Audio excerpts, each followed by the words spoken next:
टैगोर के चित्रों की शैलीगत विशेषताएं। आज हम टैगोर के चित्रों की विशेषताओं के बारे में जानकारी प्राप्त करेंगे। भारतीय तत्कालीन परंपरागत चित्रकला से पृथक गुरुदेव रवींद्रनाथ टैगोर की अपनी मौलिक चित्र शैली का जन्म हुआ। उनकी चित्रकला किसी वस्तु का अनुकरण नहीं, वरन स्वयं की कल्पनात्मक योग्यता एवं सृजनात्मक चिंतन का प्रतिफल है।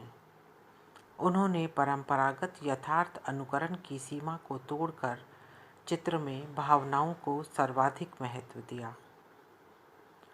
टैगोर ने चित्रांकन से पूर्व किसी भी प्रकार के कला सिद्धांतों का अध्ययन नहीं किया, इसीलिए उनकी कला किसी शिल्प कुशल अनुशासन में बंधी हुई नहीं रही, वरन स्वतंत्र रूप से आगे की ओर विकसित होती रही और इस कारण उनकी चित्र रचनाओं से स्वतंत्रता का आनंद प्रस्फुटित होता है।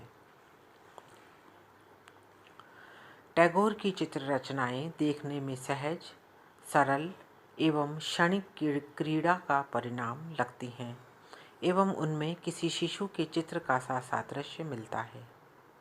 जो भोलापन बालक के आचरण में रहता है और जो सहज भावनाएं बालक के हृदय में रहती हैं, वही भावनाएं रविंद्रनाथ के चित्रों में देखने को मिलती हैं।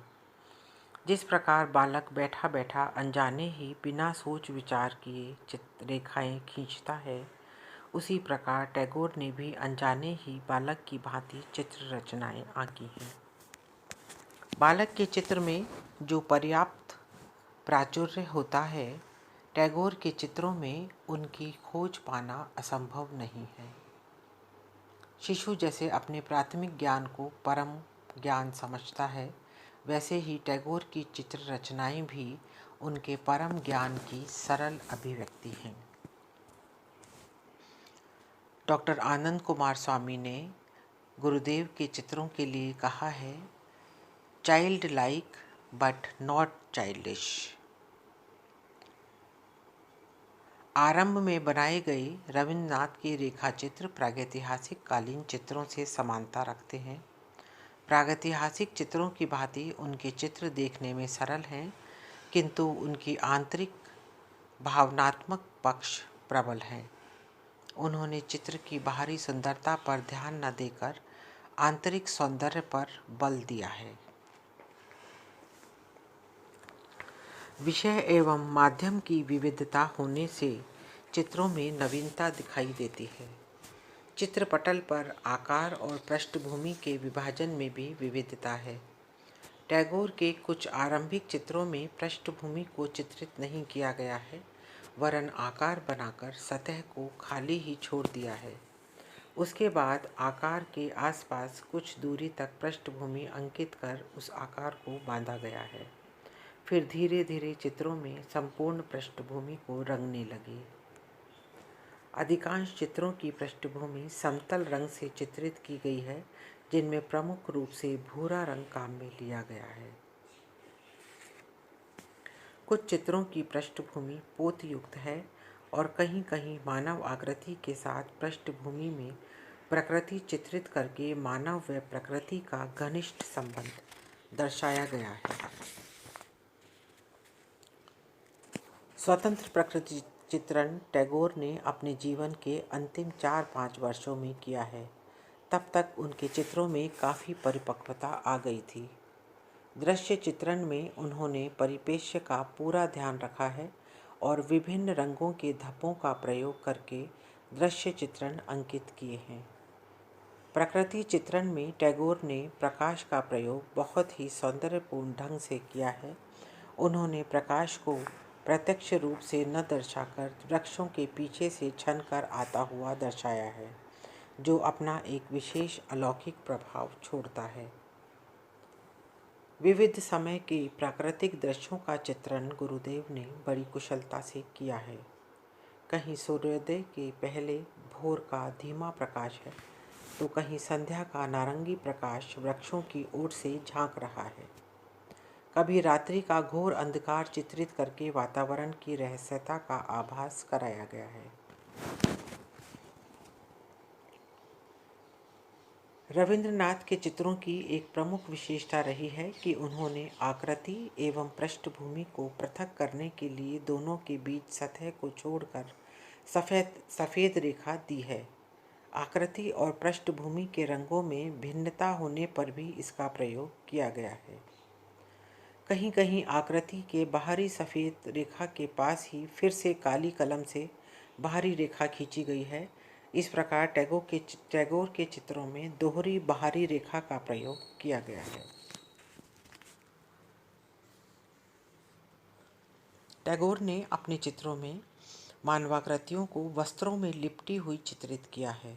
सिर्फ चेहरा व हाथ दिखाई देते हैं, बाकी सारा शरीर चोले जैसे वस्त्र से ढका हुआ बनाया गया है।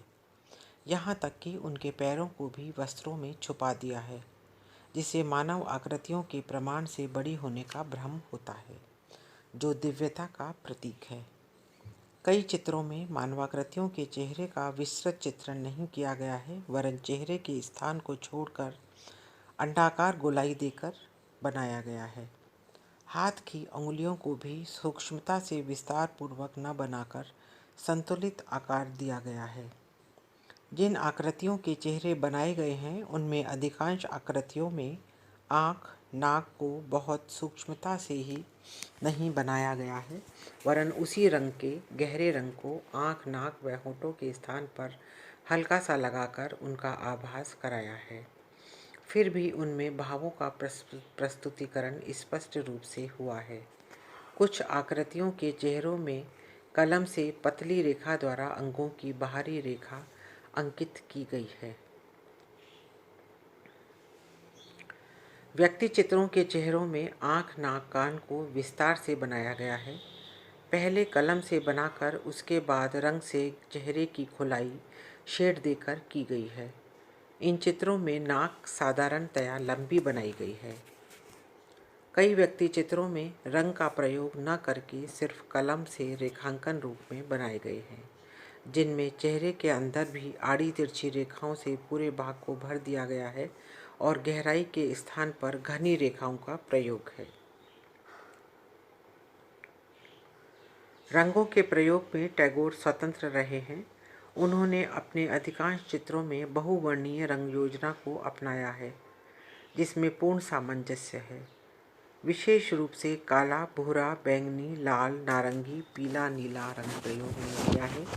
कुछ व्यक्ति चित्र व दृश्य चित्र एक वर्णीय रंग योजना में भी चित्रित किए गए हैं।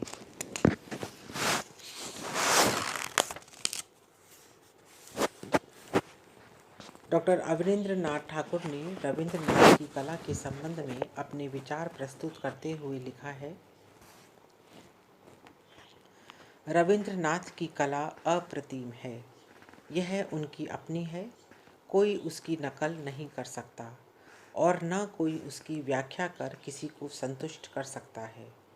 न कोई कला समीक्षक अपने द्वारा निर्धारित सिद्धांत के अनुसार उसे ठीक पा सकता है और न ही किसी विशेष कोटि के अंतर्गत रख सकता है। टैगोर की चित्र पद्धति को कोई नाम नहीं दिया गया है, क्योंकि उन्होंने अपनी इच्छा अनुसार स्वच्छंद रूप से अनेक पद्धतियों में चित्र सृजन किया है। इसलिए उनकी कला को किसी विशेष चित्र शैली में न बांधकर स्वतंत्र चित्र शैली कहना उचित होगा।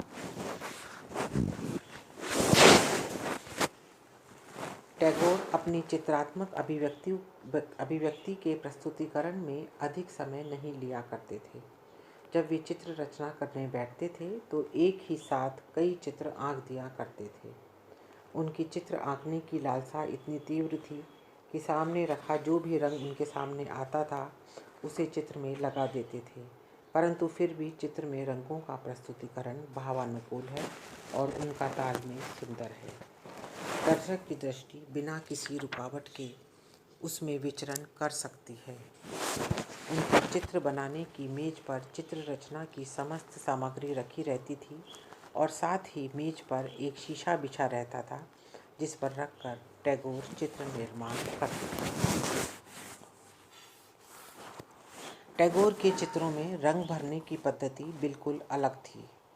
वे आकार में एक बार रंग भर देने के बाद उसे घिसा करते थे, फिर उस पर दूसरा रंग पतला करके लगाया करते थे, जिससे नीचे वाला रंग भी स्पष्ट झलक कर पारदर्शक हो जाता था।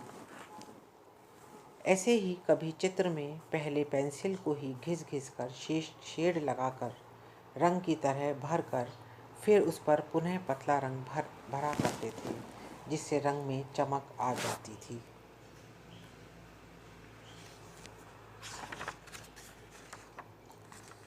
टैगोर ने चित्र सृजन प्रक्रिया के अल्पकाल में ही विभिन्न माध्यमों से चित्र रचनाएं की, जिनमें पेंसिल, क्रेयोन पेंसिल, कलम जिसे काखीर कलम कहा जाता था, जल रंग, tempera, poster, Pelikan waterproof ink, pastel रंग और फूलों की पंखुड़ियाँ।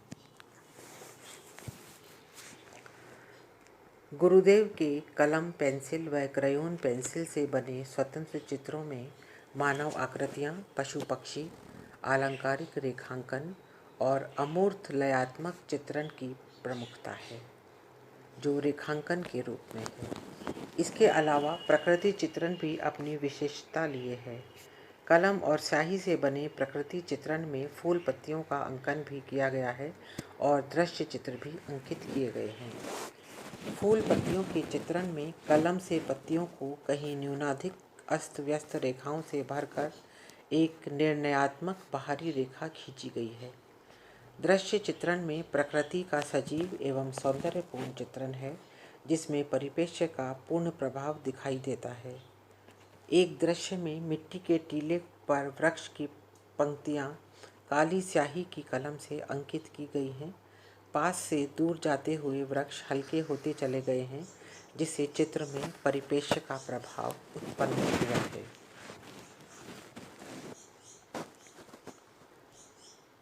काली स्याही की साधारण कलम से टैगोर ने अनेक दृश्य चित्र, रेखा चित्र व मानव आकृतियों का सृजन किया है, किंतु मोटी कलम से उन्होंने एक व्यक्ति चित्र चित्रित किया है, जो गहरी पृष्ठभूमि पर नीली स्याही से अंकित है। कलम की न्यूनाधिक आड़ी तिरछी रेखाओं के अनुपात से वृद्ध पुरुष के चेहरे की वेदना को बहुत ही भावपूर्ण तरीके से चित्रित किया है।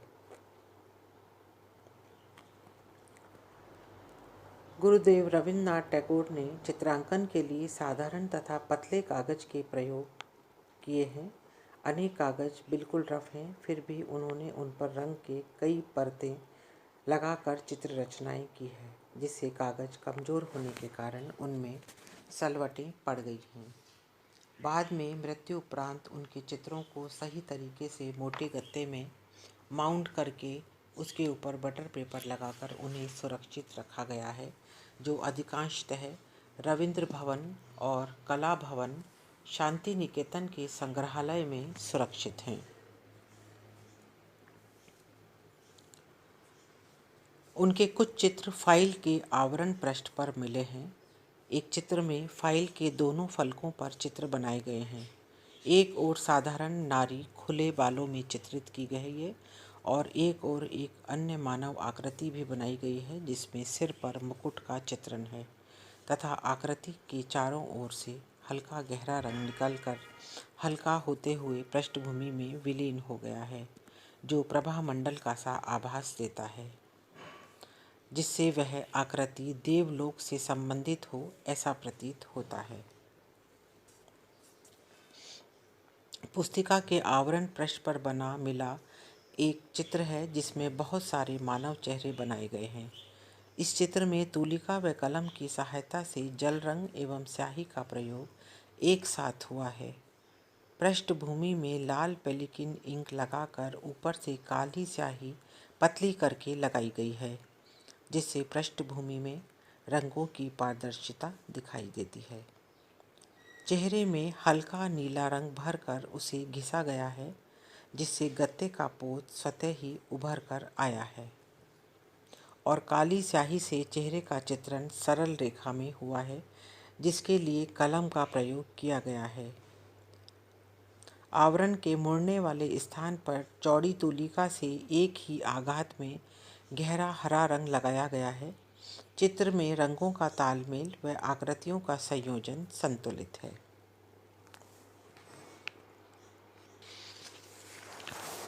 एक अन्य चित्र लाठी हाथ में लिए कमर से झुकी हुई वृद्ध महिला का है, जिसमें काले रंग की वाटरप्रूफ इंक का प्रयोग किया गया है। पृष्ठभूमि में गहरे रंग की स्याही है और आकृति में स्याही को पतला करके हल्के रंग के रूप में प्रयोग लिया गया है। आकृति और पृष्ठभूमि को पृथक करने के लिए दोनों के बीच कागज की ही एक सफ़ेद रेखा छोड़ दी गई है। स्त्री के वस्त्रों पर तूलिका को आड़ा तिरछा चलाया गया है और कहीं कागज को सफ़ेद ही छोड़ दिया गया है।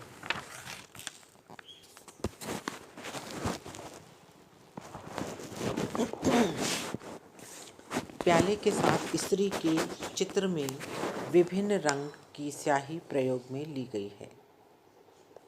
खाली सतह पर स्त्री के हाथ व चेहरे वाला भाग सफ़ेद ही छोड़ दिया गया है। पृष्ठभूमि पोतयुक्त सलेटी रंग की तैयार की है, जिनमें दाईं ओर हल्के पीले रंग का प्रयोग किया गया है। आकृति के वस्त्र लाल हैं, उसमें कहीं गहराई दिखाने के लिए काले रंग का प्रयोग किया गया है। काली पृष्ठभूमि से आकृति की बाहरी रेखा खींची गई है और उसी के पास ही हल्की पृष्ठभूमि पर सफ़ेद रेखा छोड़ दी गई है, जो टैगोर के चित्रों की मुख्य विशेषता है।